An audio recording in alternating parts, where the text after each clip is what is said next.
सत्य असत्य. मी शिरीष कुमार खडगे आज तुम्हाला सार्वत्रिक निवडणूक 2024 या लोकसभेच्या निवडणुकीच्या संदर्भात आपण या यूट्यूब चॅनलद्वारे आपल्या राजकीय विश्लेषक या नात्याने आपण या देशाच्या लोकप्रिय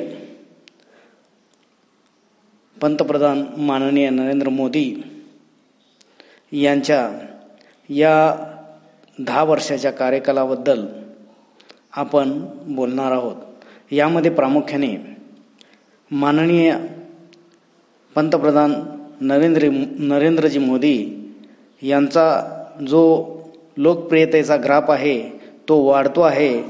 त्याला ज्या काँग्रेसने लोकप्रिय केले असे मला वाटते, कारण आज काँग्रेसने या पंतप्रधानासाठी जो उमेदवार काँग्रेस उतरवत आहे तो उमेदवार हा नाकारिकरित्या अतिशय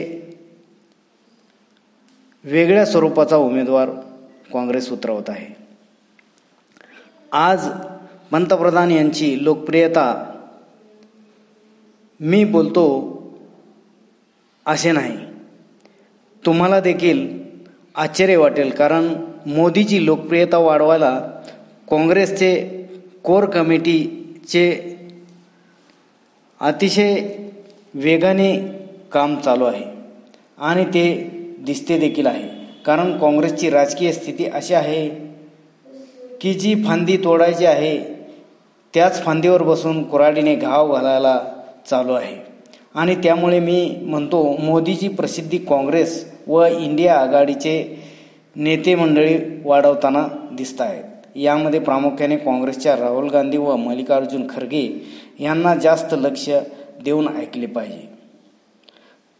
काँग्रेस व इंडिया आघाडीतील वरिष्ठ नेत्यांनी हे लक्षात ठेवले पाहिजे की आपल्या देशाची लोकशाही ही 7 समुद्राच्या पलीकडे देश स्वतंत्र झाल्यावर महामानव डॉक्टर बाबासाहेब आंबेडकरांनी संविधान देऊन केलेले कार्य हे शब्द लोकशाहीचे अतुलनीय व अविस्मरणीय कार्य, त्या कार्याला आज माझा मानाचा मुजरा आहे. कारण मला सुद्धा बोलायला लाज वाटत नाही, पण जे संविधानाचे नाव घेऊन लोकशाही बुडवण्याचे काम करतात त्यांना सांगू इच्छितो, युक्रेन आणि रूस यांचे युद्ध चालू असताना भारताचे युक्रेनमध्ये अडकलेले भारतीय व इतर देशाचे देशवासी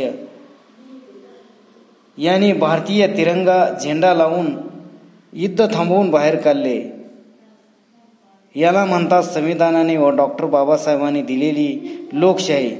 लोकांच्या हिताचा विचार करताना जगात एकमेव हा आपला भारत देश आहे. यामध्ये आमच्या इतिहासात अशा अनेक गोष्टी आहेत, त्या विश्वातील मानवाला अग्रगण्य स्थान देऊन आजपर्यंतचे जे जगाच्या मानवाच्या अधिकारावर पहिल्यांदा आपली प्रतिक्रिया जाणवत आहे. हा भारत देश दिसतो याप्रमाणेच त्याची लोकप्रियता आहे, कारण लोकशाहीची व्याख्याच तशी आहे. लोकांनी लोकाला निवडून दिलेले राज्य म्हणजे लोकशाही राज्य. लोकशाहीवर काँग्रेसने बोलण्यापेक्षा त्याच्या अजेंड्यावर काम करणे गरजेचे आहे. आपण या चॅनलला सबस्क्राईब करा व लाईक करा. जय